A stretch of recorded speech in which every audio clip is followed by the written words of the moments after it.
ಕಳೆದ ವಾರ ಮುಂದೆ ಮಾಡಿದಂತ ವಿಷಯವನ್ನೇ ಆಲೋಚಿಸಿದ್ದನ್ನೇ ನಾವು ಈ ಸಲ ಕೂಡ ಮುಂದುವರಿಸೋಣ.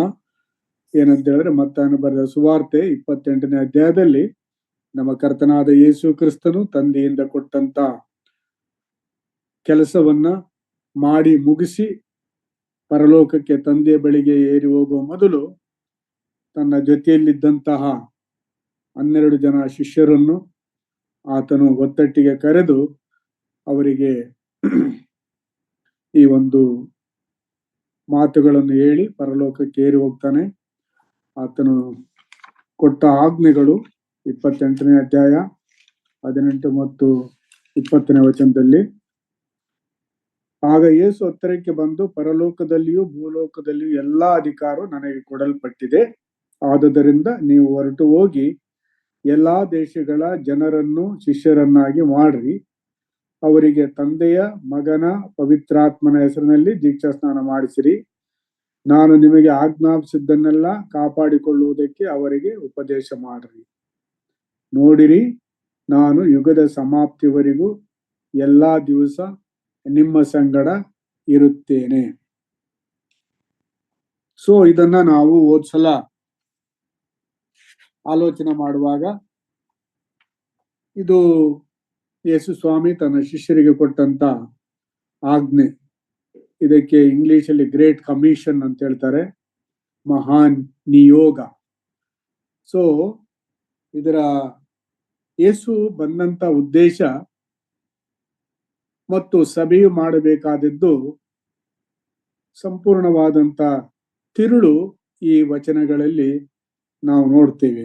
ಕಳೆದ ಸಲ ನಾನು ನಿಮ್ಮ ಜೊತೆಯಲ್ಲಿ ಮಾತನಾಡುವಾಗ ಯೇಸು ಹೇಳಿದ್ದು ಇನ್ನೊಂದು ಮಾತಿನಲ್ಲಿ, ಮತ್ತು ಮಾರ್ಕರು ನಮ್ಗೆ ಹೇಳ್ತಾನೆ 16ನೇ ಅಧ್ಯಾಯದ 15ನೇ ವಚನದಲ್ಲಿ, ಸುವಾರ್ತೆಯನ್ನು ಸಾರಿರಿ, ಪ್ರೀಚ್ ದ ಗುಡ್ ನ್ಯೂಸ್. ಏನ ಸುವಾರ್ತೆ ಅಂತೇಳಿ ನಾನು ನಿಮ್ಗೆ ಹೋದ್ಸಲ ಎಕ್ಸ್ಪ್ಲೈನ್ ಮಾಡಿದೆ.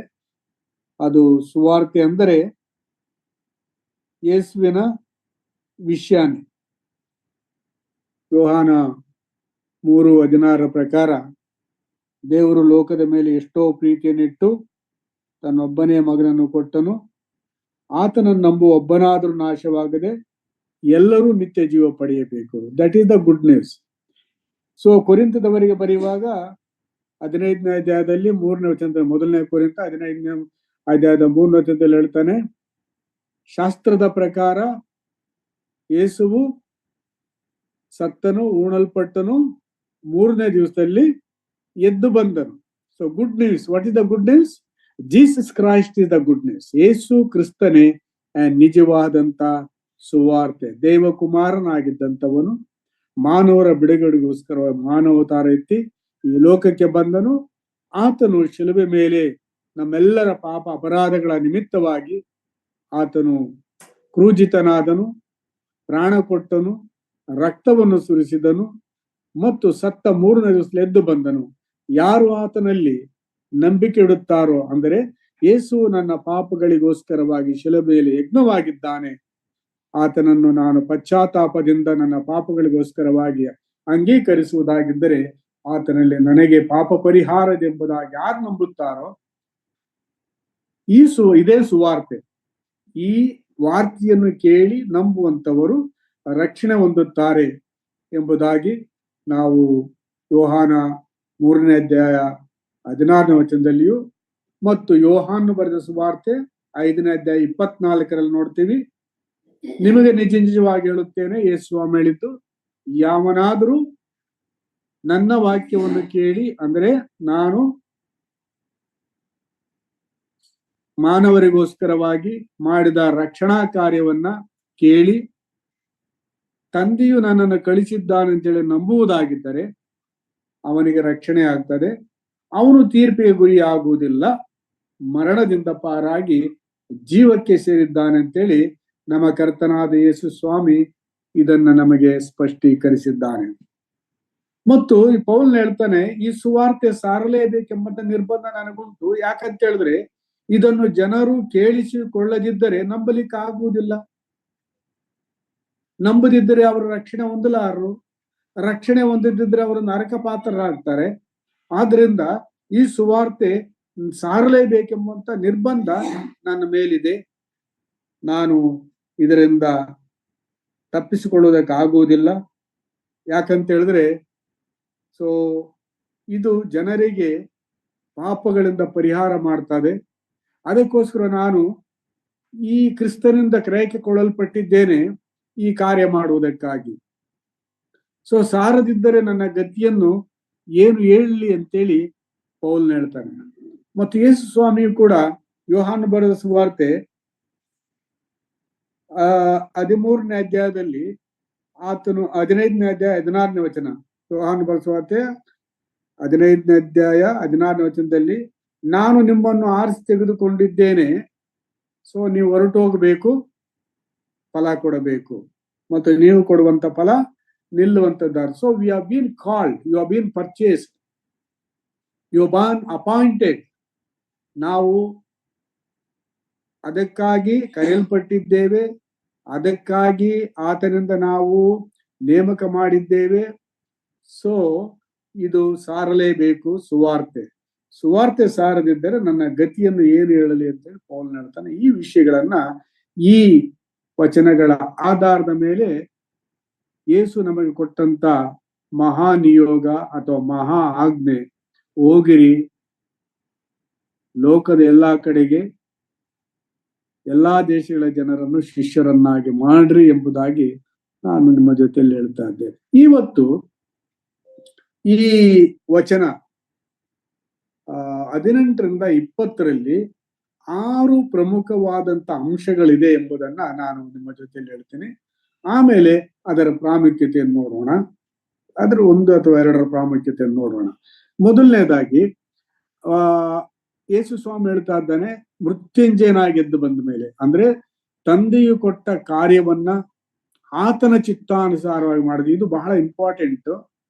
ಯೇಸುವಿನ ಹಿಂಬಾಲಕರು ತಮ್ಮ ಅನುಕೂಲಕ್ಕೆ ತಕ್ಕ ಹಾಗೆ ತಮ್ಮ ಮನಸ್ಸಿಗೆ ಬಂದಾಗೆ ನಡೀಲಿಕ್ಕಿಲ್ಲ. ಯೇಸು ಕ್ರಿಸ್ತನು ಅದನ್ನೇ ನಮಗೆ ಮಾದರಿ ತೋರಿಸ್ತಾರೆ. ಏನು?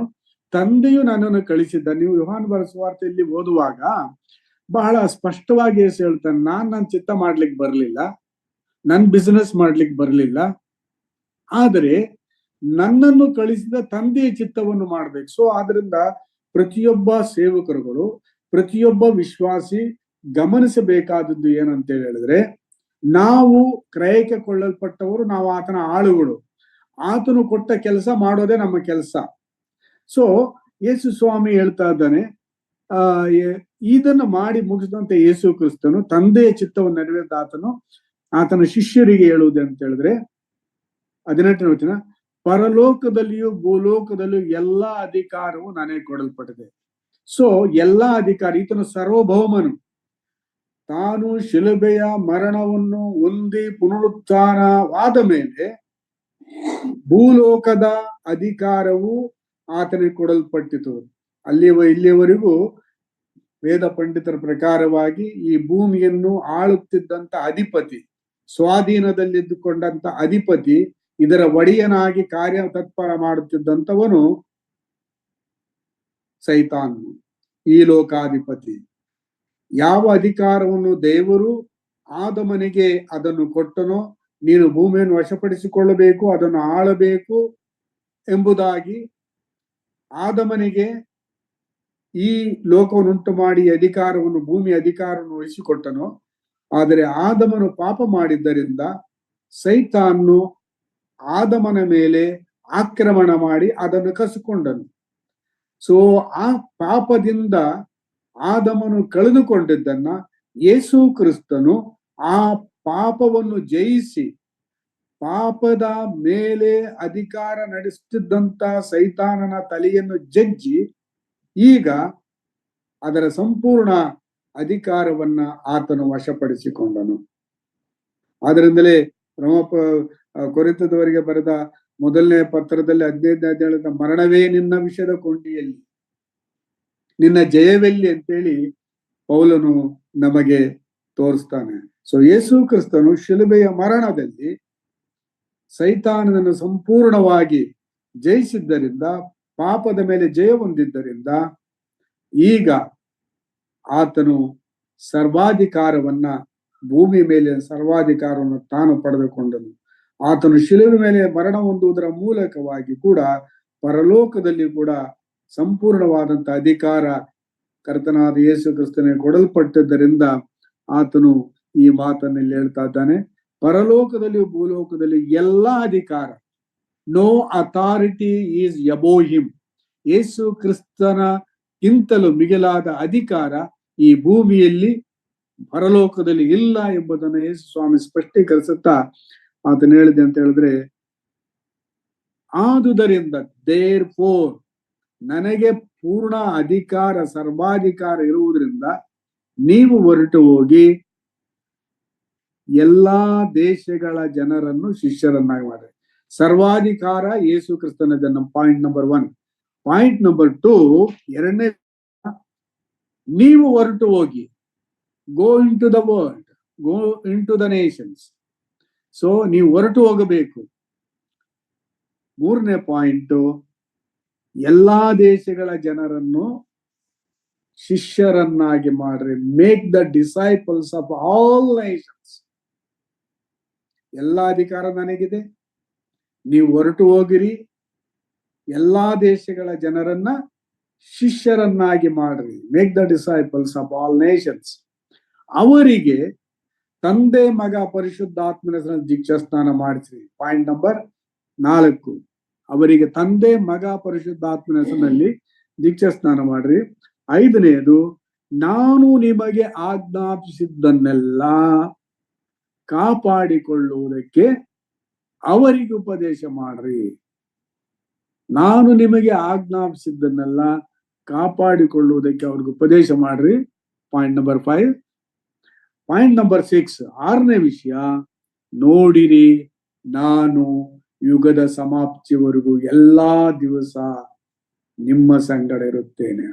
ಸೊ ಯೇಸು ಸ್ವಾಮಿ ಕಡೆಯ ಈ ಒಂದು ಸಮಯದಲ್ಲಿ ತನ್ನ ಶಿಷ್ಯರಿಗೆ ಕೊಟ್ಟಂತ 6 ಅಂಶಗಳು ಅಥವಾ 6 ನಿಯಮಗಳನ್ನ ನಾವು, ಅಂದರೆ ಸಭೆಯಲ್ಲಿರುವಂತಹ ಪ್ರತಿಯೊಂದು ಕುಟುಂಬವು ಮತ್ತು ಪ್ರತಿಯೊಬ್ಬ ಯೇಸುವಿನ ಹಿಂಬಾಲಕನು ಇದನ್ನ ಅನುಸರಿಸಬೇಕಾಗಿದೆ. So this the Christianity. ಇದುವೇ ಕ್ರೈಸ್ತತ್ವ. ಕ್ರಿಸ್ತನು ಕೊಟ್ಟ ಆಜ್ಞೆಗಳನ್ನು ಕೈಕೊಂಡು ನಡೆಯುವುದು. ಆತನು ತಂದೆಯ ಚಿತ್ತಕ್ಕೆ ಒಳಪಟ್ಟು ನಡೆದ ಹಾಗೆ ನಾವು ಕ್ರಿಸ್ತನ ನಿಯಮಗಳಿಗೆ ಒಳಪಟ್ಟು ಈ ಲೋಕದಲ್ಲಿ ಜೀವಿಸಬೇಕು. ಈಗ ಯೇಸು ಕ್ರಿಸ್ತನು ಸರ್ವಾಧಿಕಾರಿಯಾಗಿದೆ. ನೋಡಿ, ಯೇಸು ಕ್ರಿಸ್ತನ ಮಿಷನ್ ಸ್ಟಾರ್ಟ್ ಆಗಿದ್ದು ಆತನು ಈ ಲೋಕಕ್ಕೆ ಬರುವಾಗ, ತಂದೆಯ ಚಿತ್ತಕ್ಕೆ ಒಳಗಾಗಿ ಲೋಕಕ್ಕೆ ಬರುವಾಗ ಆತನು ತನ್ನ ಸೇವೆಯನ್ನು ಪ್ರಾರಂಭ ಮಾಡಿದ. ಆ ಸೇವೆ ಆತನ ಮರಣ ಪುನರುತ್ಥಾನದಲ್ಲಿ ಅದು ಕಂಟಿನ್ಯೂ ಆಯಿತು. ಆತನು ಹೇಳ್ತಾನೆ, ಸರ್ವಾಧಿಕಾರ ನನ್ನಲ್ಲಿದೆ, ಆದುದರಿಂದ ತಂದೆಯು ನನ್ನನ್ನು ಹೇಗೆ ಈ ಲೋಕಕ್ಕೆ ಕಳಿಸಿಕೊಟ್ಟನೋ, ಗಮನಿಸಬೇಕು, ತಂದೆಯು ನನ್ನನ್ನು ಕಳಿಸಿಕೊಟ್ಟ ಮೇರೆಗೆ ನಾನು ನಿಮ್ಮನ್ನು ಕಳಿಸಿಕೊಡುತ್ತೇನೆ, ನೀವು ಹೊರಟು ಹೋಗ್ರಿ. It is the commission which Jesus Christ gave to the church or his disciples. ತನ್ನ ಶಿಷ್ಯರಿಗೆ ಯೇಸು ಕೊಡುತ್ತಿರುವಂತ ಆಜ್ಞೆ, ತಂದೆ ನನ್ನನ್ನು ನೇಮಿಸಿದ ಹಾಗೆ ನಾನು ನಿಮ್ಮನ್ನು ನೇಮಿಸಿದ್ದೇನೆ, ನೀವು ಹೊರಟು ಹೋಗಿ. ಯಾರಿಗೆ ಹೇಳ್ತಾ ಇದ್ದಾನೆ? ಆತನ ಶಿಷ್ಯರಿಗೆ ಹೇಳ್ತಾ ಇದ್ದಾನೆ.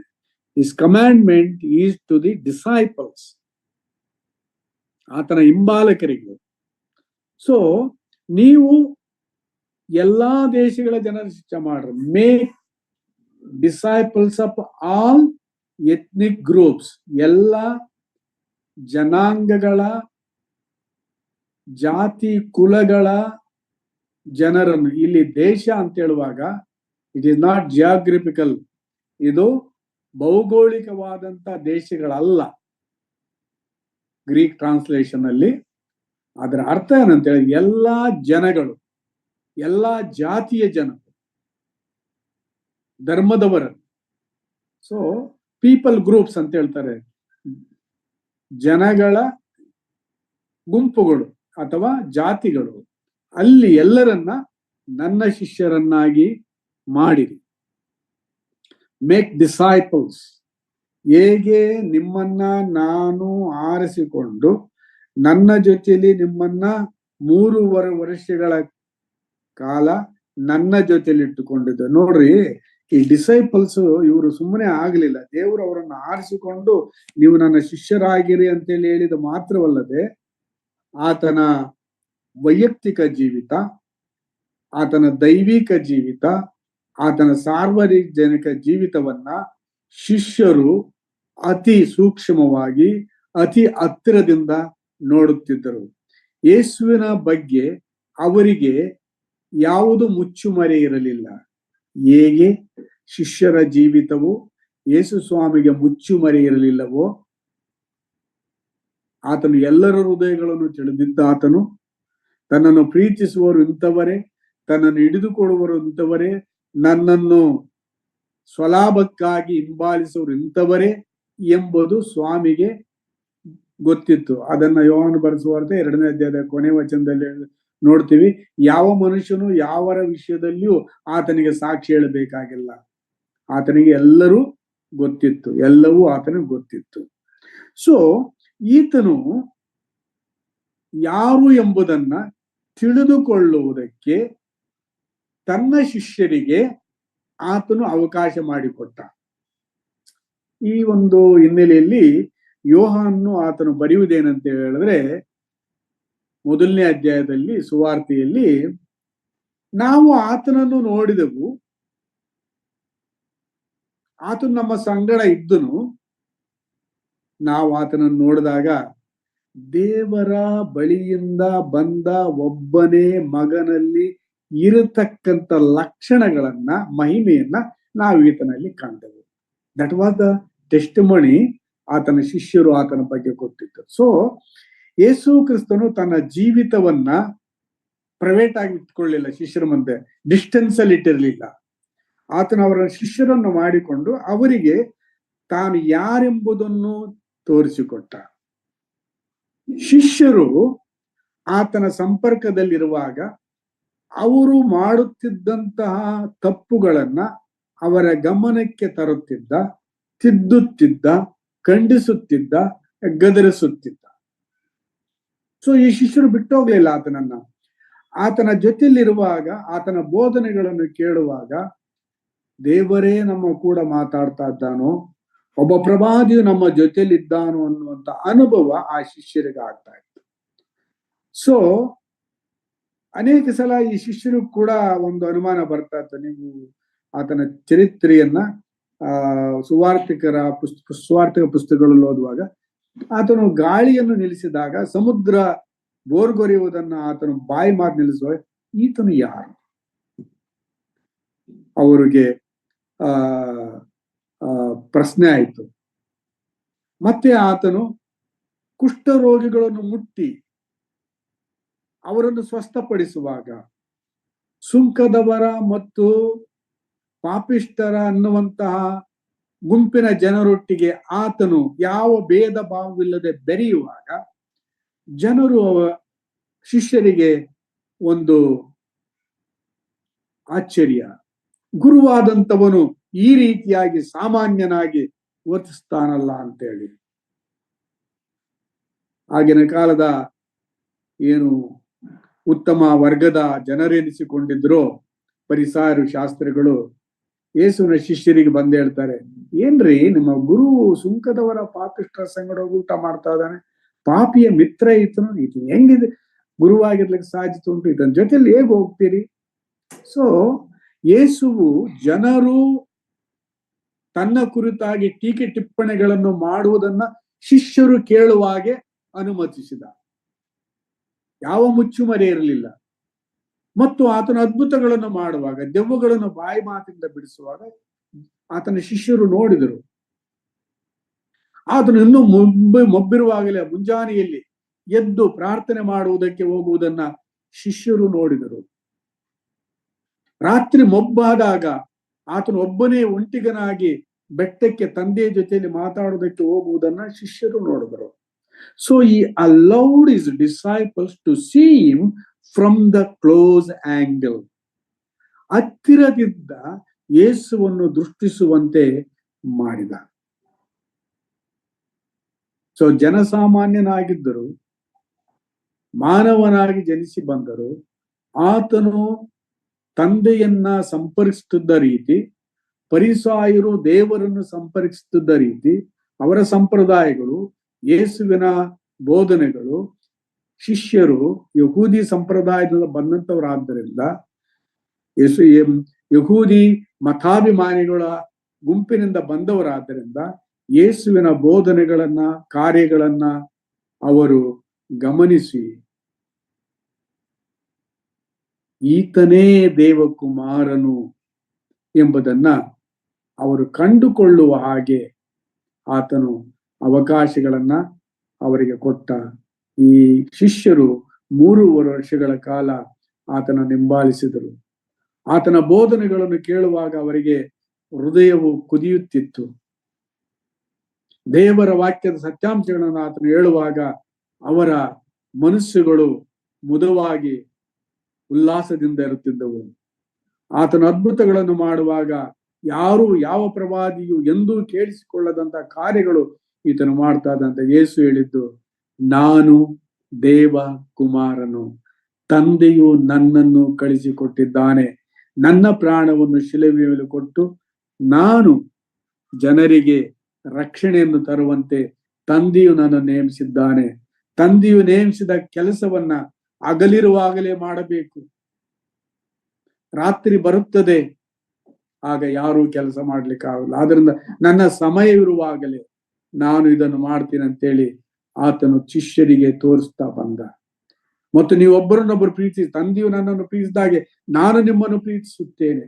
ಈ ಎಲ್ಲಾ ಬೋಧನೆಗಳನ್ನ, ತಂದೆಯಿಂದ ಕಲಿತಿದ್ದನ್ನ, ತಂದೆಯಿಂದ ಕೇಳಿದ್ದನ್ನ ಯೇಸು ಸ್ವಾಮಿಯು ತನ್ನ ಶಿಷ್ಯರಿಗೆ ತನ್ನ 3 ವರ್ಷಗಳ ಅವರ ಜೊತೆಯಲ್ಲಿ ನಡೆಯುವಾಗ ಅದನ್ನು ವಿವರಣೆ ಮಾಡಿದ್ದ.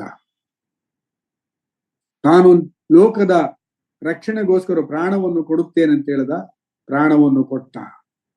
ಶಿಷ್ಯರಿಗೆ ಆಶ್ಚರ್ಯವಾಯಿತು. ನಿನಗೆ ಈ ತರ ಸಂಭವಿಸಬಾರದು, ತಂದೆ ನಿನಗೆ ಈ ಶಿಕ್ಷೆ ಕೊಡಬಾರದು. ಆದರೆ ಸ್ವಾಮಿ ಹೇಳ್ದ, ನಾನು ಅದಕ್ಕಾಗಿಯೇ ಬಂದಿದ್ದೇನೆ. ನನ್ನ ಪ್ರಾಣವನ್ನು ಕೊಡದೆ ಹೋದರೆ ಜನರು ತಮ್ಮ ಪಾಪಗಳಿಂದ ಬಿಡುಗಡೆಯನ್ನು ಕಾಣುವುದಿಲ್ಲ. ಇದಕ್ಕಾಗಿ ತಂದೆ ನನ್ನ ನೇಮಿಸಿದ್ದಾನೆ. ಆ ಗಳಿಗೆಗೋಸ್ಕರ ನಾನು ಬಂದಿದ್ದೇನೆ. ಸೊ ಹಂತವಾಗಿ ಶಿಷ್ಯರಿಗೆ ಹೇಳಿದು ಮಾತುಗಳು, ಆತ ನಡ್ಕೊಂಡ ರೀತಿ, ಆತನು ಮಾಡಿದ್ದು ಶಿಷ್ಯರು ನೋಡಿದರು. ಶಿಷ್ಯರು ನೋಡಿ ಈಗ ಆತನ ಪುನರುತ್ಥಾನವಾಗಿ ಎದ್ದು ಬಂದ ಮೇಲೆ ಆ ಶಿಷ್ಯರು ಕೂಡ ಹೇಳ್ತಾ ಇದ್ದಾನೆ, ತಂದೆಯು ಹೇಗೆ ನನ್ನನ್ನು ನೇಮಿಸಿದನು ಹಾಗೆ ನಾನು ನಿಮ್ಮನ್ನು ನೇಮಿಸಿ ಕಳಿಸ್ತಾ ಇದ್ದೇನೆ. ತಂದೆಯು ನನಗೆ ಅಧಿಕಾರವನ್ನು ಕೊಟ್ಟು ಈ ಲೋಕದಲ್ಲಿ ಆತನ ಸಾಕ್ಷಿಯಾಗಿ ಜೀವಿಸಲಿಕ್ಕೆ ಹೇಗೆ ನನ್ನನ್ನು ಅನುಮತಿಸಿದನೋ ಅದೇ ಅನುಮತಿಯನ್ನು ನಾನು ನಿಮಗೆ ಕೊಡ್ತಾ ಇದ್ದೀನಿ. ನೀವು ಅಂದರೆ disciples. Who is the disciple? ಶಿಷ್ಯ ಯಾರು? ಗುರುವಿಂದ ಕೇಳಿ ಗುರುವಿನಂತೆ ನಡೆಯುವವನು. ಗುರುವನ್ನು ಕೇಳಿ ಗುರು ಮಾಡಿದ ಹಾಗೆ ಮಾಡಿ, ನುಡಿದಾಗೆ ನುಡಿದು ಆತನನ್ನು ಹಿಂಬಾಲಿಸುವನು ಶಿಷ್ಯನು. ಸೊ ತನ್ನ ಶಿಷ್ಯರಿಗೆ ತನ್ನ ಜೀವಿತದ ಎಲ್ಲಾ ವಿಷಯಗಳನ್ನು, ಉದ್ದೇಶಗಳನ್ನ ಪ್ರಕಟಿಸಿ ಅವರ ಮುಂದೆ ಪ್ರಾಯೋಗಿಕವಾಗಿ ಜೀವಿಸಿದ ಯೇಸು ಈಗ ಹೋಗಿರಿ, ನಾನು ನಿಮ್ಮನ್ನು ಕಳಿಸ್ಕೊಳ್ತಾ ಇದ್ದೇನೆ.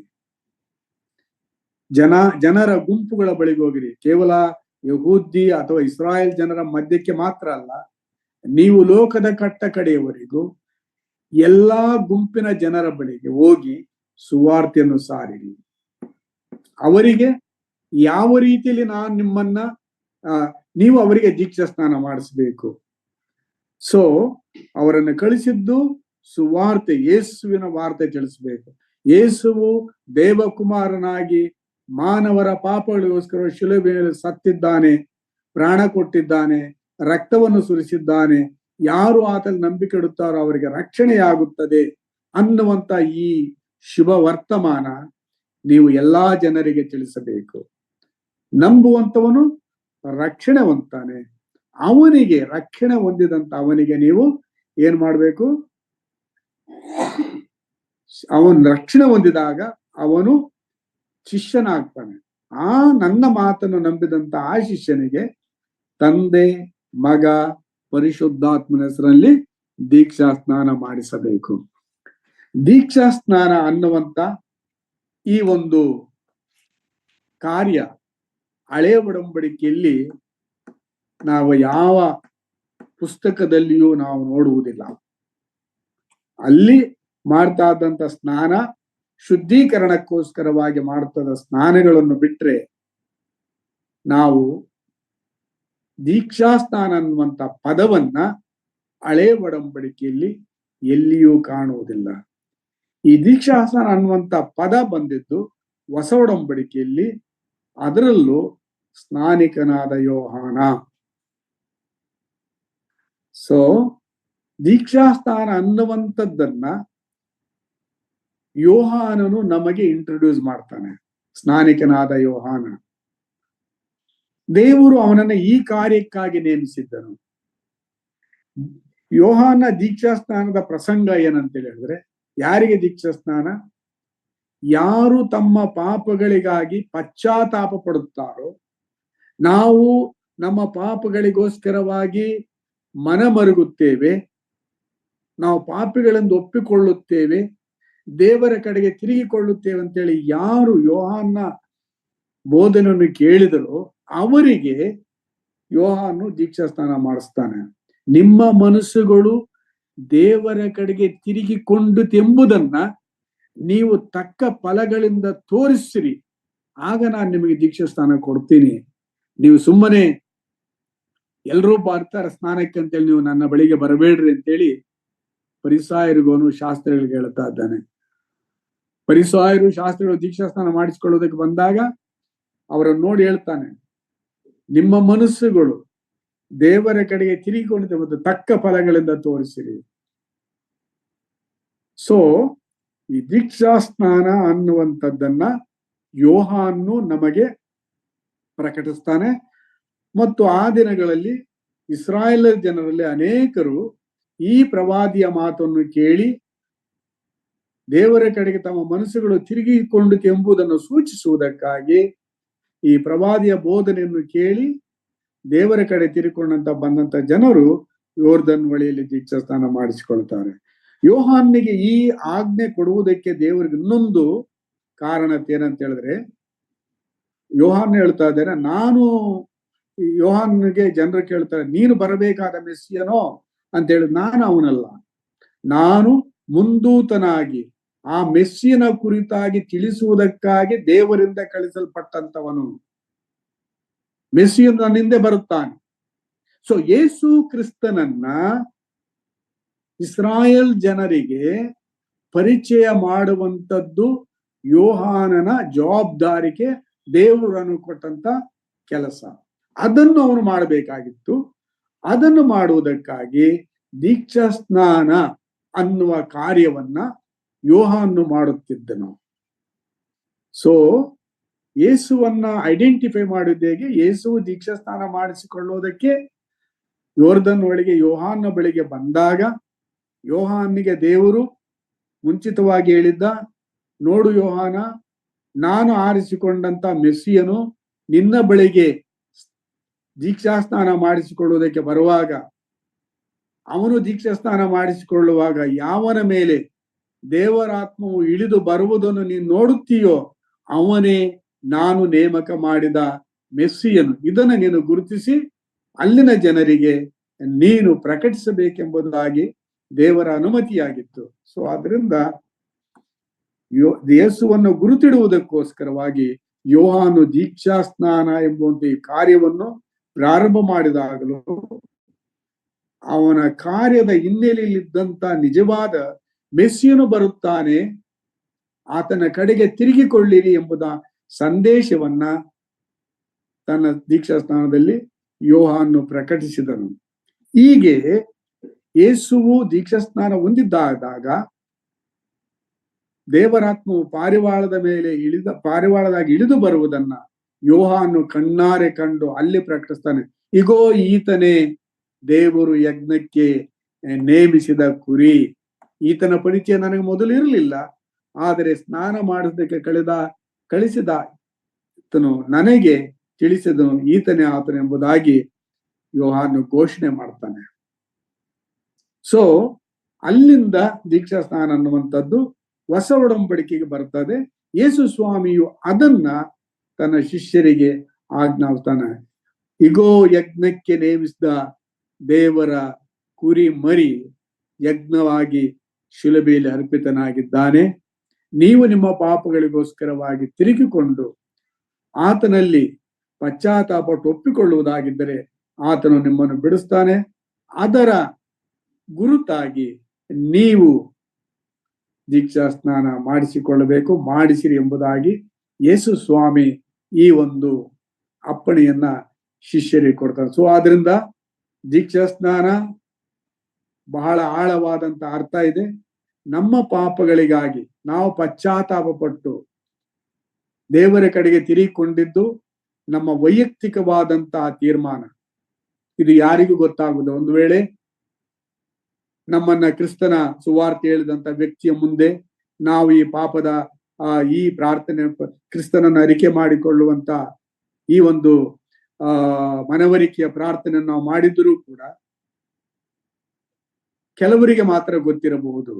ಆದರೆ ದೀಕ್ಷಾ ಸ್ನಾನ ಬಹಿರಂಗವಾಗಿ ನಾವು ಸಾರ್ವಜನಿಕರ ಮುಂದೆ ಒಪ್ಪಿಕೊಳ್ಳುವುದು, ಯೇಸುವನ್ನ ನನ್ನ ಸ್ವಂತ ರಕ್ಷಕನನ್ನಾಗಿ ಸ್ವೀಕಾರ ಮಾಡಿದ್ದೇನೆ, ಆತ ನನ್ನ ಪಾಪಗಳಿಗೋಸ್ಕರವಾಗಿ ಶಿಲುಬೆ ಮೇಲೆ ಸತ್ತಿದ್ದಾನೆ, ಅದನ್ನು ಸೂಚಿಸುವುದಕ್ಕಾಗಿ ನಾನು ಈ ನೀರಿನಲ್ಲಿ ಮುಳುಗಿ ಆತನು 3ನೇ ದಿವಸದಲ್ಲಿ ಹೇಗೆ ಜೀವದಿಂದ ಎದ್ದು ಬಂದನೋ ನಾನು ಜೀವದಿಂದ ಹೊಸಬನಾಗಿ ನೂತನ ಜೀವಿತವನ್ನು ಪಡೆದಿದ್ದೇನೆ ಅಂತ ಸೂಚಿಸುವುದಕ್ಕಾಗಿ ತಂದೆ, ಮಗ, ಪರಿಶುದ್ಧಾತ್ಮರು ನನ್ನಲ್ಲಿ ವಾಸಿಸುತ್ತಾರೆ ಎಂಬುದನ್ನ ಲೋಕಕ್ಕೆ ಪ್ರಕಟಿಸುವುದಕ್ಕಾಗಿ ಈ ದೀಕ್ಷಾ ಸ್ನಾನವನ್ನು ಮಾಡಿಸಬೇಕೆಂಬಂತ ಆಜ್ಞೆಯನ್ನ ಯೇಸು ಸ್ವಾಮಿ ತನ್ನ ಶಿಷ್ಯರಿಗೆ ಕೊಡ್ರಿ.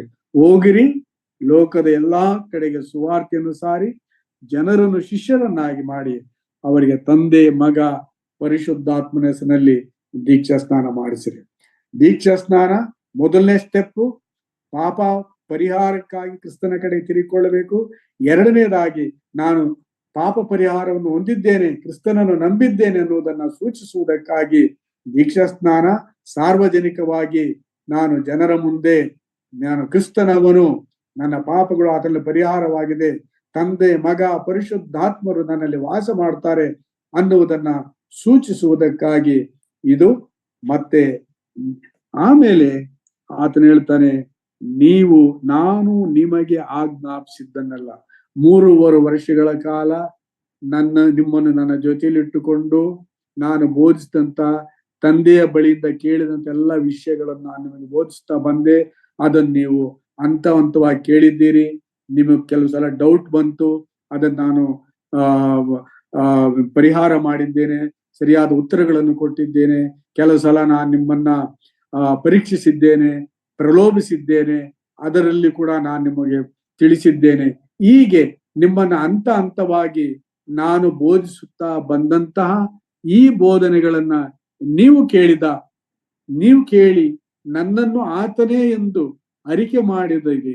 ಸೊ ಆದ್ದರಿಂದ ನೀವು ನನ್ನಿಂದ ಏನು ಕೇಳಿದ್ದೀರೋ, ಬೋಧನೆಗಳನ್ನ, ಉಪದೇಶವನ್ನ, ನನ್ನಿಂದ ಏನು ಕಂಡಿದ್ದೀರೋ ನೀವು ಸಹ ನನ್ನಿಂದ ಕೇಳಿ ಕಂಡವುಗಳನ್ನ ನೀವು ಸುವಾರ್ತೆ ಸಾರಿ ರಕ್ಷಣಾ ಅನುಭವಕ್ಕೆ ಬರುವಂತ ವ್ಯಕ್ತಿಗಳಿಗೆ ದೀಕ್ಷಾ ಸ್ನಾನ ಮಾಡಿದ ಮೇಲೆ ಈ ಒಂದು ಉಪದೇಶವನ್ನ ಅವರಿಗೆ ನೀವು ಉಪದೇಶಿಸಬೇಕು, ಈ ಬೋಧನೆಗಳನ್ನ.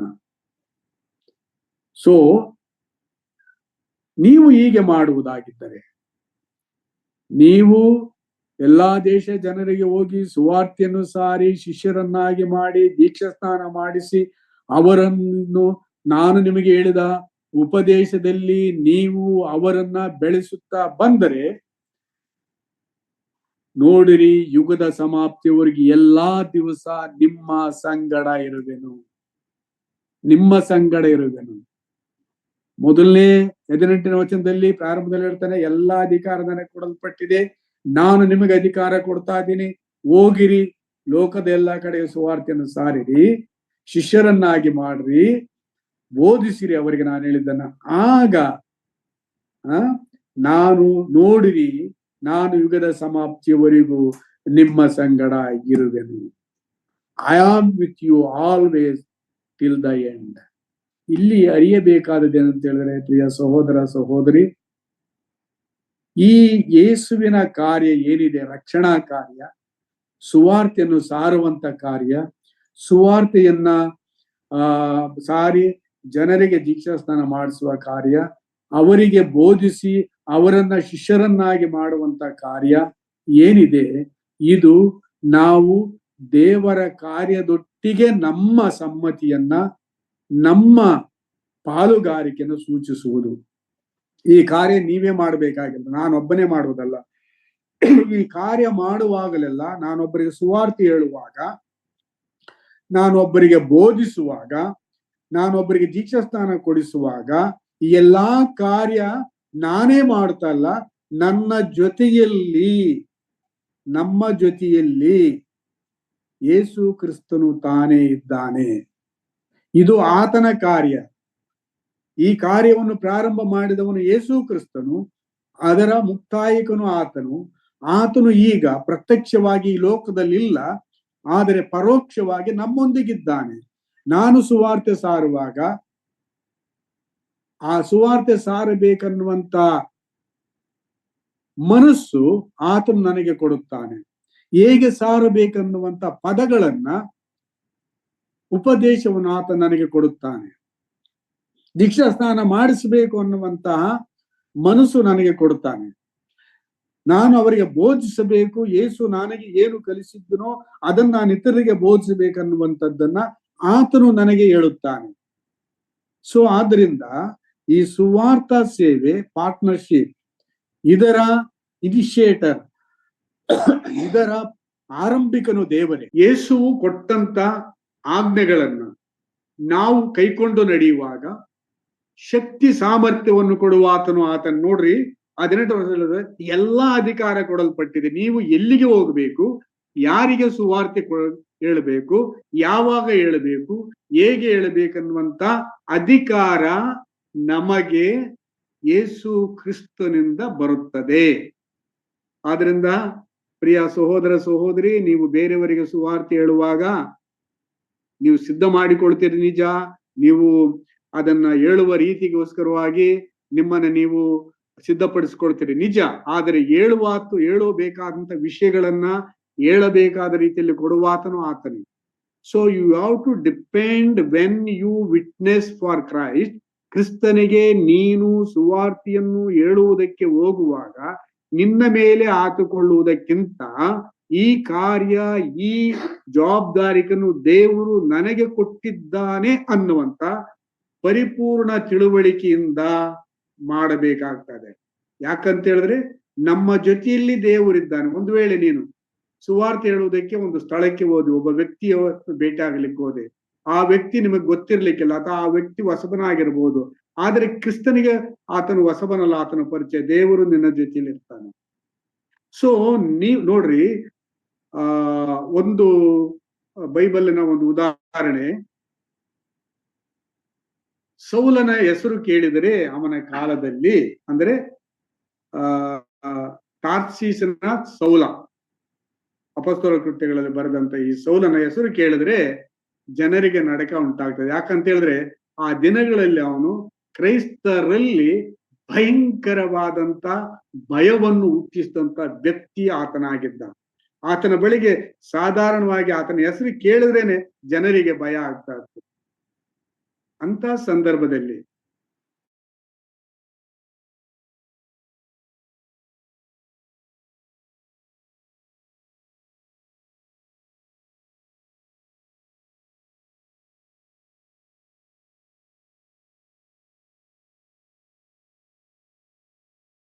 ಕರ್ತನೆ ಆತನ ವಿಷಯದಲ್ಲಿ ಇಷ್ಟೆಲ್ಲ ಕೇಳಿಸಿಕೊಂಡಿದ್ದೆ. ಅವನ ಬಳಿಗೆಯಾ? ಹೌದು, ಹೋಗು. So Ananiya, by his strength, he was unable to meet Saul. ಅನನೀಯನು ತನ್ನ ಸ್ವಂತ ಶಕ್ತಿಯ ಮೇಲೆ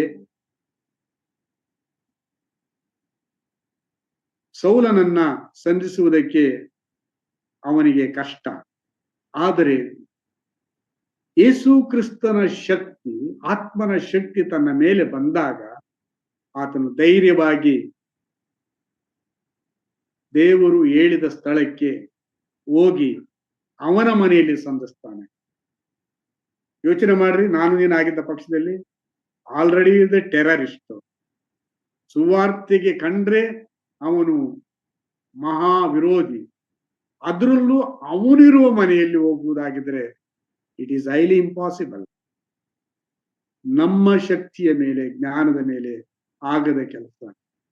ಆದರೆ ಕ್ರಿಸ್ತನು ಅನನೀಯನ ಜೊತೆಯಲ್ಲಿ ಇದ್ದಿದ್ದರಿಂದ ಹೋಗು, ನಾನು ಅವನೇನ್ ಮಾಡ್ಬೇಕಂತೇಳಿ ನಾನು ನಿನ್ನ ಮೂಲಕ ತಿಳಿಸ್ತೀನಿ ಅಂತ ಹೇಳಿದ್ರಿಂದ ಅನನೀಯನಿಗೆ ಕ್ರಿಸ್ತನು ನನ್ನ ಜೊತೆಯಲ್ಲಿ ಇದ್ದಾನೆ ಅನ್ನುವಂತ ಆ ಪೂರ್ಣವಾದಂತಹ ಮನವರಿಕೆ ಇದ್ದಿದ್ದರಿಂದ ಆತನು ಸೌಲನ ಮನೆಗೆ ಹೋಗ್ತಾನೆ, ಸೌಲನಿಗೆ ಹೇಳ್ತಾ ಇದ್ದಾನೆ, ಮಾತನಾಡ್ತಾನೆ. ಸೊ ಸುವಾರ್ಥ ಸೇವೆಯಲ್ಲಿ ನಾವು ಅನೇಕ ಸಲ ಏನ್ ಮಾಡ್ತೀವಿ, ನಮ್ಮ ನಾಲೆಡ್ಜ್ ಅಲ್ಲಿ ಇರುವಂತ ಸಮಸ್ಯೆಗಳನ್ನು ಹೇಳಿ ಆಗೋದಿಲ್ಲ ರೀ, very difficult. Don't depend on your reasoning. ನಿನ್ನ ಜ್ಞಾನದ ಮೇಲೆ, ಬಲದ ಮೇಲೆ ಯಾವತ್ತೂ ಆತನ ಸೇವೆ ಮಾಡ್ಲಿಕ್ಕೆ ಆಗುವುದಿಲ್ಲ, ಮಾಡಿದರೆ ಫೇಲ್ಯೂರ್. ಆದರೆ ಯೇಸು ಸ್ವಾಮಿ ತನ್ನ ಶಿಷ್ಯರಿಗೆ, ಹಿಂಬಾಲಕರಿಗೆ, ತನ್ನನ್ನು ಅರಿತಂತವರಿಗೆ, ತನ್ನನ್ನು ತಿಳಿದುಕೊಂಡಂತವರಿಗೆ, ತನ್ನನ್ನು ಅನುಸರಿಸುವ ಮನಸ್ಸು ಮಾಡಿದಂತವರಿಗೆ ಹೇಳುವುದು, ಹೋಗಿರಿ, ನಾನು ನಿಮ್ಮ ಸಂಗಡ ಇರುವುದು. ಇನ್ನೊಂದು ಕಡೆ ಆತನ ಹೇಳ್ತಾನೆ, ಪಾತಾಳದ ಶಕ್ತಿಗಳು ಸಭೆಯನ್ನು ಅಲುಗಾಡಿಸಲಾರು. ಬಿಕಾಸ್ ಸರ್ವಾಧಿಕಾರಿಯಾದಂತ ಯೇಸು ಕ್ರಿಸ್ತನು ಸಭೆಯ ಅಸ್ತಿವಾರ. ಆತನಿಂದ ರಕ್ಷಿಸಲ್ಪಟ್ಟು ಆತನಿಂದ ನೂತನ ಜೀವವನ್ನು ಹೊಂದಿದಂತ ನಾವು ಆತನ ಜೀವದ ಮೂಲಕವಾಗಿ ಆತನು ನಮ್ಮ ಜೊತೆಲಿದ್ದಾನೆಂಬ ಪೂರ್ಣ ಪ್ರಜ್ಞೆ, ಪೂರ್ಣ ತಿಳುವಳಿಕೆ, ಅರ್ಧಂಬರ್ಧ ನಾಲೆಡ್ಜ್ ಅಲ್ಲ, ಆತನ ವಾಕ್ಯಗಳಲ್ಲಿ ನೀವು ಹೆಚ್ಚಾಗಿ ಯೇಸುವಿನ ಬಗ್ಗೆ ತಿಳ್ಕೊಳ್ಬೇಕಾದ್ರೆ ಸುವಾರ್ಥ ಪುಸ್ತಕಗಳು ಮತ್ತು ಪತ್ರಿಕೆಗಳನ್ನು ಓದ್ಬೇಕಾದ್ರೆ, ನಾನು ಇನ್ನೊಂದು ಮಾತನ್ನ ಹೇಳ್ಬೇಕಾದ್ರೆ, ಹೊಸ ಒಡಂಬಡಿಕೆಯಲ್ಲಿ ನೀವು ಬೋಧನೆಗಳನ್ನ ಮತ್ತು ಯೇಸುವಿನ ಜೀವಿತವನ್ನ, ಆತನ ಆಕ್ಷನ್ ರಿಯಾಕ್ಷನ್ ನೀವು ಚೆನ್ನಾಗಿ ಅರಿತವರಾಗಿರ್ಬೇಕು. ಬೈಬಲ್ ಸ್ಟೋರಿ ಸುಮ್ಮನೆ ನಮಗೆ ಕೇಳಿಸಿಕೊಳ್ಳೋದಕ್ಕಲ್ಲ, ಬೋಧಿಸ್ಲಿಕ್ಕಲ್ಲ, ಅನುಸರಿಸ್ಲಿಕ್ಕೆ ಇರುವಂತ ಕೈಪಿಡಿ, ಗೈಡ್. ಸೊ ಆದ್ರಿಂದ ನಮಗೆ ಯಾವ ಸಮಸ್ಯೆ ಬಂದರೂ ಕೂಡ ವಾಕ್ಯದಲ್ಲಿ ನಮಗೆ ಆತನು ವಿವರಿಸಿಟ್ಟಿದ್ದಾನೆ. ಮತ್ತು ಈ ವಾಕ್ಯ ನಮ್ಮ ಸ್ವಂತ ಭಾಷೆಯಲ್ಲಿ ಮದರ್ ಟಂಗ್ ಅಲ್ಲಿದೆ. ನಾವೆಷ್ಟೋ ಭಾಗ್ಯವಂತರು. ಇದರ ಇದರ ಪ್ರಯೋಜನ ಪಡಬೇಕಾದ್ರೆ ಮೊದಲು ಅದನ್ನು ಓದಬೇಕು, ಆಸಕ್ತಿ ಬೇಕು. ಈ ಯೇಸು ಯಾರನ್ನು ತಿಳ್ಕೊಳ್ಳೋದಕ್ಕೆ ಆಸಕ್ತಿ ಬೇಕು ಮತ್ತು ಪ್ರಯತ್ನ. ಆಸಕ್ತಿ ಪ್ರಯತ್ನ ಇದ್ದರೆ ಆತನ ಪುಸ್ತಕ ನಮ್ಮ ಹತ್ರ ಇರುವುದರಿಂದ ಅದು ನಮಗೆ ಆತನನ್ನು ಹೇಗೆ ಹಿಂಬಾಲಿಸಬೇಕು ಅನ್ನುವ ವಿಷಯದಲ್ಲಿ ಪೂರ್ಣ ಮಾಹಿತಿಯನ್ನು ಕೊಡ್ತಾರೆ. ಸೊ ಇಲ್ಲಿ ಯೇಸು ಕ್ರಿಸ್ತನು ತನ್ನ ಶಿಷ್ಯರಿಗೆ ಇದು ಬಹಳ ಮುಖ್ಯವಾದದ್ದು. ಯಾರು ಹಾಗಾದ್ರೆ ಆತನ ಶಿಷ್ಯರು? ಆತನನ್ನು ಅಂಗೀಕರಿಸಿದ ಪ್ರತಿಯೊಬ್ಬರು ಶಿಷ್ಯರಾಗಿ ಕರೆಯಲ್ಪಟ್ಟಿದ್ದಾರೆ. ಆದರೆ ಶಿಷ್ಯರಾಗಿ ತರಬೇತು ಹೊಂದಬೇಕು. ನಮ್ಮ ಜೀವನದಲ್ಲಿ ದೇವರು ರಕ್ಷಣೆ ಹೊಂದಿದ ದಿನ ಮೊದಲುಗೊಂಡು ಇವತ್ತಿನವರೆಗೂ ನಮ್ಮ ಕ್ರಿಸ್ತಿಯ ಜೀವನದಲ್ಲಿ ಬರುವಂತಹ ಸಾಮಾನ್ಯ ಸಂಗತಿಗಳು, ಅನುದಿನದ ನಮ್ಮ ಜೀವಿತದಲ್ಲಿ ಎದುರುಗೊಳ್ಳುವಂತಹ ವಿಷಯಗಳೇ ಹೇಗೆ ನಾವು ವಾಕ್ಯಾನುಸಾರವಾಗಿ ಕ್ರಿಸ್ತನು ನಿಯಮದ ಪ್ರಕಾರ ನಡೆಯುತ್ತೇವೋ ಅದನ್ನು ನಮಗೆ ಕಲಿಸ್ತಾರೆ. ನಾವು ಈ ಲೋಕದಲ್ಲಿದ್ದೇವೆ, ಕ್ರಿಸ್ತನು ಹೇಗೆ ಈ ಲೋಕದಲ್ಲಿ ಇದ್ದನೋ ಅದೇ ರೀತಿಯಲ್ಲಿ ನಾವು ಆತನ ನಂಬಿದ ಮೇಲೆ, ಆತನನ್ನು ಸ್ವಂತ ರಕ್ಷಕನನ್ನಾಗಿ ಅಂಗೀಕರಿಸಿಕೊಂಡ ಮೇಲೆ, ಪಾಪ ಪರಿಹಾರವನ್ನು ಹೊಂದಿದ ಮೇಲೆ ಈ ಲೋಕದಲ್ಲಿ ಜೀವಿಸ್ತೇವೆ. ಆ ಉದ್ದೇಶ ಏನಂತ ಹೇಳಿದ್ರೆ, ಆ ಹೊಸ ಜೀವಿತವನ್ನ, ಅಂದರೆ ಕ್ರಿಸ್ತನು ಕೊಟ್ಟಂತ ಜೀವಿತ, ಆತನ ಶಕ್ತಿಯಿಂದ ಕೂಡಿದಂತಹ ಜೀವಿತವನ್ನ ಈ ಲೋಕದಲ್ಲಿ ನಾವು ಜೀವಿಸಿ ಆತನ ಸಾಕ್ಷಿಗಳಾಗಿರಬೇಕು. ಆತನ ಜೀವಿತವನ್ನು ನಾವು ಜೀವಿಸುವಾಗ ಹೇಗೆ ಯೇಸುವನ್ನ ಆತನ ಶಿಷ್ಯರು ಹತ್ತಿರದಿಂದ ನೋಡಿ ಈತನು ನಮ್ಮ ರಬ್ಬಿಗಳಾಗಿ ಅಲ್ಲ, ನಮ್ಮ ಶಾಸ್ತ್ರಿಗಳಾಗಿ ಅಲ್ಲ, ನಮ್ಮ ದೇವಾಲಯದಲ್ಲಿರುವಂತ ಜನರ ಹಾಗಲ್ಲ, ಈತನು ವಿಭಿನ್ನನಾಗಿದ್ದಾನೆ, ಈತನು ನುಡಿದಂತೆ ನಡೆಯುತ್ತಾನೆ, ಈತನ ಬೋಧನೆಗಳು ಮಹತ್ವವಾದಗಳು, ದೇವರನ್ನು ಅನುಸರಿಸಲಿಕ್ಕೆ ಅನುಕೂಲಕರವಾದದ್ದು, ಮತ್ತು ಈತನು ದೇವರ ವಿಷಯದಲ್ಲಿ ತಿಳಿಸುವ ಸಂಗತಿಗಳು ಹಳೆ ಒಡಂಬಡಿಕೆಯಲ್ಲಿರುವಂತಹ ಸಂಗತಿಗಳನ್ನ ಈತನು ಕಣ್ಣಾರೆ ಕಂಡು ಅದರನ್ನು ರೂಪಿಸಿದವನೋ ಅನ್ನುವ ರೀತಿಯಲ್ಲಿ ನಡ್ಕೊಳ್ಳುತ್ತಾನಂತೇಳಿ ಶಿಷ್ಯರು ಯೇಸುವನ್ನ ಅರಿತುಕೊಂಡು, ಹೇಗೆ ಆದಿ ಶಿಷ್ಯರು ಕ್ರಿಸ್ತನನ್ನು ಅರಿತುಕೊಂಡ್ರು ಅದೇ ರೀತಿಯಲ್ಲಿ ನೀನು ನಾನು ಆತನನ್ನು ಅರಿತುಕೊಳ್ಳಬೇಕನ್ನುವಂಥದ್ದೇ ನಿನ್ನನ್ನು ನನ್ನನ್ನ ಕರೆದ ಯೇಸುವಿನ ಆಸೆ. ಕೇವಲ ಬನ್ರಪ್ಪ, ನಮ್ಮ ಪಾಪಗಳಿಗಾಗಿ ಪಶ್ಚಾತ್ತಾಪಟ್ಟಿದ್ದೀರಿ, ರಕ್ಷಣೆ ಹೊಂದ್ರಿ, ಒಂದು ಸಭೆ ಮೆಂಬರ್ ಆಗಿರ್ರಿ, ನೀವು ಚಟುವಟಿಕೆಗಳನ್ನು ಮಾಡಿಕೊಂಡು ಹೋಗ್ರಿ ಅನ್ನುವುದಕ್ಕಾಗಿ ಕ್ರಿಸ್ತನು ಕರೆಯಲಿಲ್ಲ. ನೀನಿರುವ ಸ್ಥಳದಲ್ಲಿ, ನೀನಿರುವ ಸಭೆಯಲ್ಲಿ ನೀನು ಕ್ರಿಸ್ತನ ಹಿಂಬಾಲಕನು ಅನ್ನುವುದನ್ನ ಜನರು ನೋಡಬೇಕು. ಸತ್ಯವೇದದಲ್ಲಿ ಕ್ರಿಸ್ತನು ಹೇಗೆ ವಿವರಿಸಲ್ಪಟ್ಟಿದ್ದಾನೋ ಆ ಕ್ರಿಸ್ತನ ಅನುಯಾಯಿ, ಹಿಂಬಾಲಕ, ಶಿಷ್ಯ ಅನ್ನುವುದು ನಿನ್ನ ನಡೆ ನುಡಿ ಕ್ರಿಯೆಗಳಿಂದ ಸಾಕ್ಷೀಕರಿಸಬೇಕು. ಜನರು ನಮ್ಮನ್ನು ನೋಡಿ ಹೌದು ಇವರು ಯೇಸುವಿನ ಶಿಷ್ಯರು ಅಂತೇಳಿ ಹೇಳಬೇಕು. ಯೇಸು ಅದನ್ನ ತನ್ನ ಶಿಷ್ಯರಿಗೆ ಕಲಿಸಿ, ನೀವು ನನ್ನಿಂದ, ನೋಡ್ರಿ ಆ ಪದ ಬಹಳ ಚೆನ್ನಾಗಿದೆ, ನಾನು ನಿಮಗೆ ಆಜ್ಞಾಪಿಸಿದ್ದನ್ನೆಲ್ಲ, ಏನ್ ಆಜ್ಞಾಪಿಸಿದೆ, ನನ್ನಿಂದ ಏನು ಕಲ್ತ್ಕೊಂಡ್ರಿ, ಏನು ಬೋಧಿಸಲ್ಪಟ್ರಿ, ಅವುಗಳನ್ನು ಕಾಪಾಡಿಕೊಳ್ಳುವುದಕ್ಕೆ ಅವರಿಗೆ ಉಪದೇಶ ಮಾಡಿ.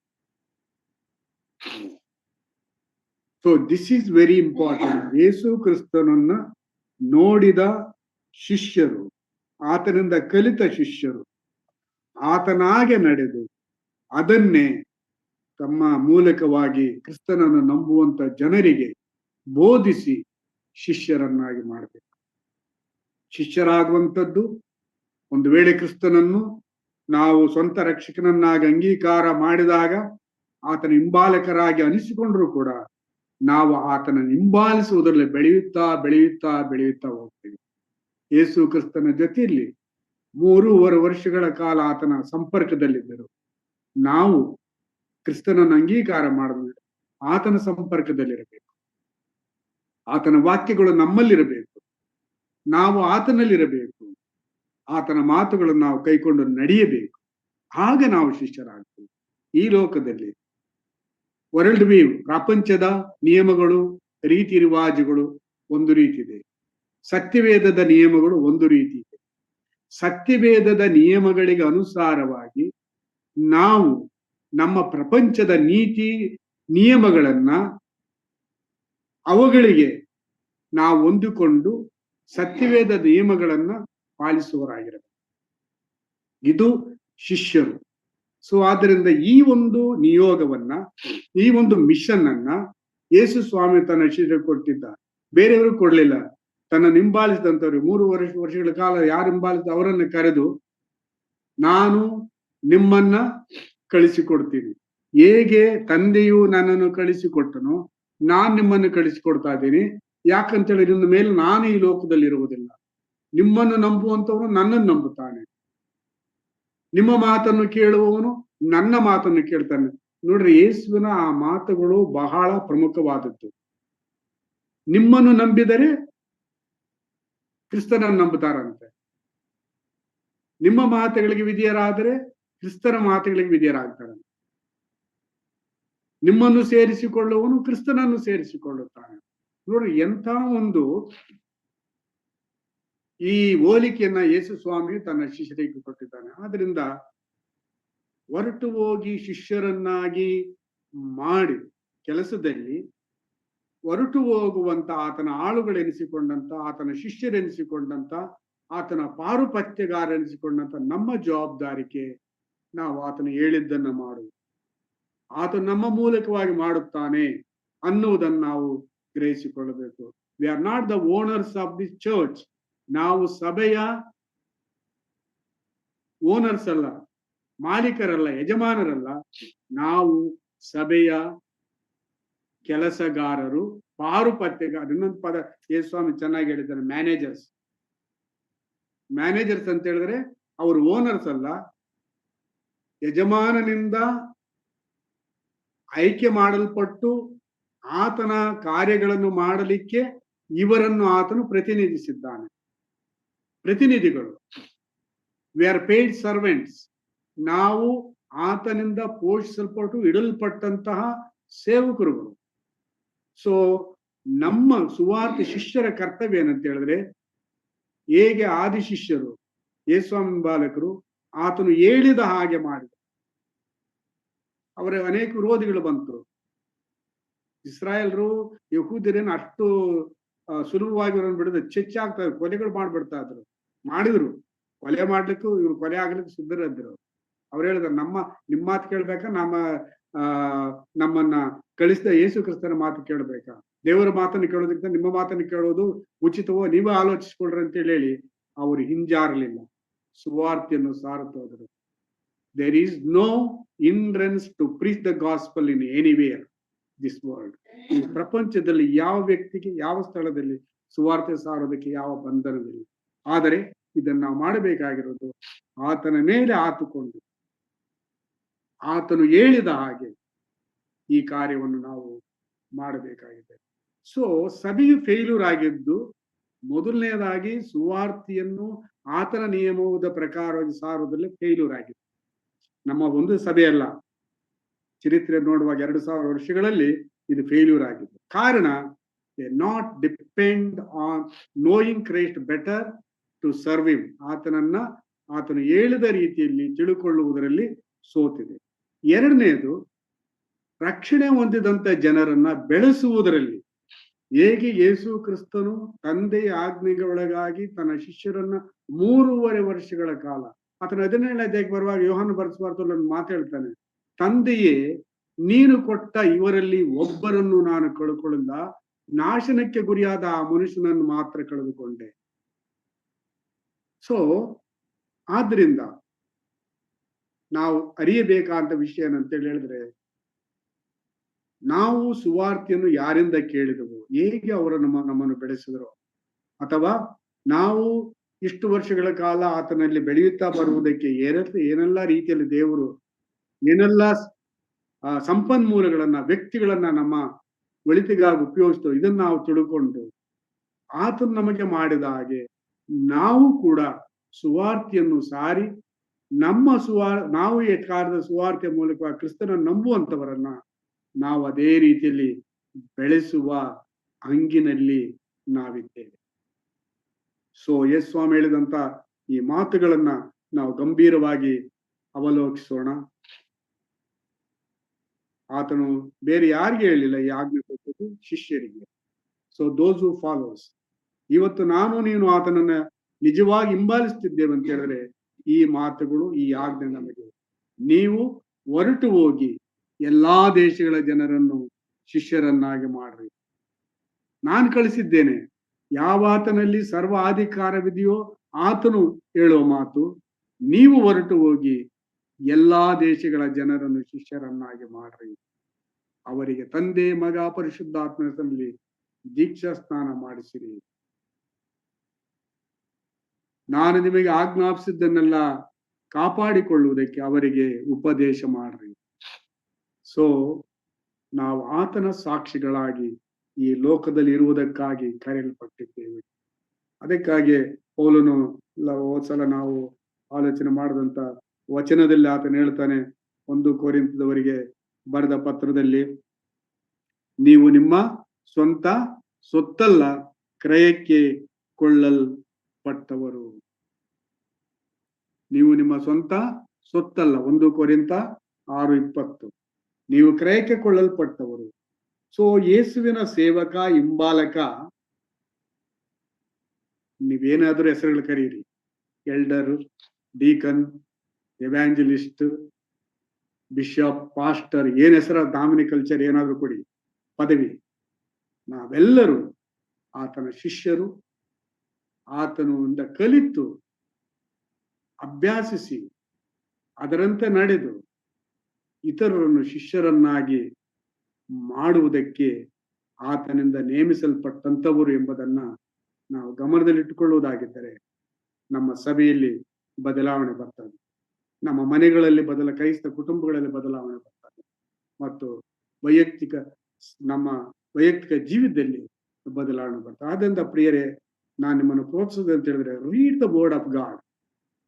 ನಮ್ಮ ಕೈಯಲ್ಲಿ ನೋಡಿ, ಅನೇಕರ ಮಾತೃಭಾಷೆಯಲ್ಲಿ ಬೈಬಲ್ಗಳಿಲ್ಲ ರೀ, ಪ್ರಪಂಚದ ಅನೇಕ ಭಾಷೆಗಳಲ್ಲಿ. ಕರ್ನಾಟಕದಲ್ಲಿಯೇ ಅನೇಕ ಭಾಷೆಗಳಿದ್ದಾವೆ. ಕನ್ನಡ, ತುಳು, ತಮಿಳ್, ಕೊಡಗು ಮತ್ತು ಕೊಂಕಣಿ ಬಿಟ್ರೆ, ಈ 4 ಭಾಷೆಗಳಲ್ಲಿ ಬಿಟ್ರೆ ಬೇರೆ ಭಾಷೆಗಳಲ್ಲಿ ಬೈಬಲ್ ಇಲ್ಲ. ಸುಮಾರು 70 ಭಾಷೆಗಳಿದ್ದಾವೆ. 70 ಬೇರೆ ಬೇರೆ ಭಾಷೆಗಳ ಜನರು ನಮ್ಮ ಕರ್ನಾಟಕದಲ್ಲಿದ್ದಾರೆ.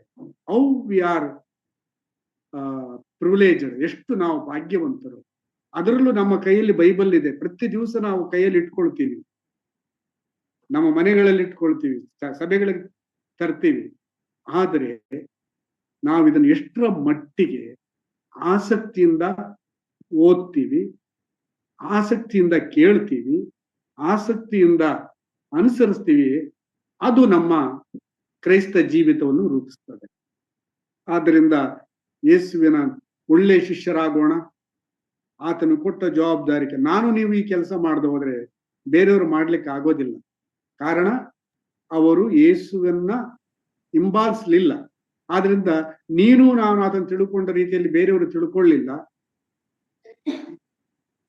ಈ ಕೆಲಸ ನೀನು ಮಾಡಬೇಕು. ನಿನ್ನ ಮೂಲಕವಾಗಿ ದೇವರು ಈ ಕೆಲಸವನ್ನು ಮಾಡ್ತಾನೆ. ನೀವು ಫೇಲ್ಯೂರ್ ಆದ್ರೆ ಆತನು ಕೆಲಸ ಅಷ್ಟರ ಮಟ್ಟಿಗೆ ಕುಂಠಿತ ಆಗ್ತದೆ. ಚರಿತ್ರೆಯಲ್ಲಿ ನಾವು ನೋಡಿದ್ದೇವಲ್ಲ, ನೀವು ಸಭಾ ಚರಿತ್ರೆಯನ್ನು ಓದುವಾಗ ಅಥವಾ ಇಸ್ರಾಯೇಲ್ ಚರಿತ್ರೆ ಓದುವಾಗ, ಹಳೆ ಒಡಂಬಡಿಕೆಯಲ್ಲಿ ಯಾರು ದೇವರಿಗೆ ವಿಧೇಯರಾಗಿ ನಡೆದರೋ ಯಾವ ಕಾಲದಲ್ಲಿ, ಆ ಸಮಯದಲ್ಲಿ ಅಲ್ಲಿ ನೀತಿ ನ್ಯಾಯದಿಂದ ಜನರ ಸಂತೋಷದಿಂದ ದೇವರನ್ನು ಆರಾಧಿಸಿದರು, ಮಹಿಮೆಪಡಿಸಿದರು. ಆದ್ರೆ ಯಾರ ಕಾಲದಲ್ಲಿ ಜನರು ದೇವರನ್ನು ಬಿಟ್ಟು ವಿಗ್ರಹಗಳನ್ನು ಪೂಜೆ ಮಾಡಿ ಮನೆ ಬಂದಂತೆ ನಡೆದರೋ ಅಲ್ಲಿ ಬಹಳ ಅನಾಹುತಗಳು ನಡೆದು ಹೋದವು. ಕ್ರೈಸ್ತ 2000 ಸಭಾ ಚರಿತ್ರೆ ಇದನ್ನೇ ನಮಗೆ ಟೀಚ್ ಮಾಡ್ತಾರೆ. ಆದ್ರಿಂದ 21ನೇ ಶತಮಾನದಲ್ಲಿ 2025ನೇ ವರ್ಷದಲ್ಲಿ ವಾಸ ಮಾಡ್ತಂತ ನಾವು ಕರ್ತನಾದ ಯೇಸು ನಮಗೆ ಕೊಟ್ಟಂತ ಈ ಆಜ್ಞೆಯನ್ನ ಇಲ್ಲಿ ಸೇರಿ ಬಂದಿರುವಂತ ಸುಮಾರು 19 ಕನೆಕ್ಷನ್ಸ್, ನಾವು ಈ ಸತ್ಯವನ್ನು ಗ್ರಹಿಸಿಕೊಂಡು ಯೇಸುವು ನನ್ನನ್ನ ತನ್ನ ಶಿಷ್ಯನನ್ನಾಗಿ ಆರಿಸಿಕೊಳ್ಳುವುದಕ್ಕಾಗಿ ನಾನು ಕರೆಯಲ್ಪಟ್ಟಿದ್ದೇನೆ, ಆತನ ಆಜ್ಞೆಗಳನ್ನು ಕೈಕೊಂಡು ನಡೆಯುವುದಕ್ಕಾಗಿ ಆತನು ನನ್ನನ್ನು ನೇಮಿಸಿಕೊಂಡಿದ್ದಾನೆ, ಆತನು ನನ್ನ ಜೊತೆಯಲ್ಲಿದ್ದು ನನ್ನ ಕಾರ್ಯಗಳ ಮೂಲಕವಾಗಿ ಆತನು ತನ್ನ ಉದ್ದೇಶವನ್ನು ನೆರವೇರ್ತಾನನ್ನುವಂತ ನಿಜವಾದಂತ ಅರಿವು ನಾವು ಹೊಂದಿಕೊಂಡ್ರೆ ದೇವರ ನಾಮಕ್ಕೆ ಮಹಿಮೆ ಉಂಟಾಗ್ತದೆ. ನಮ್ಮ ಮೂಲಕವಾಗಿ ಆತನು ತನ್ನ ಕಾರ್ಯವನ್ನ ನೆರವೇರಿಸ್ತಾನೆ. ಹೀಗಾಗುವಂತೆ ನನಗೂ ಇಲ್ಲಿ ಸೇರಿ ಬಂದ ನಮ್ಮೊಬ್ಬೊಬ್ಬರಿಗೂ ದೇವರ ಆತ್ಮನು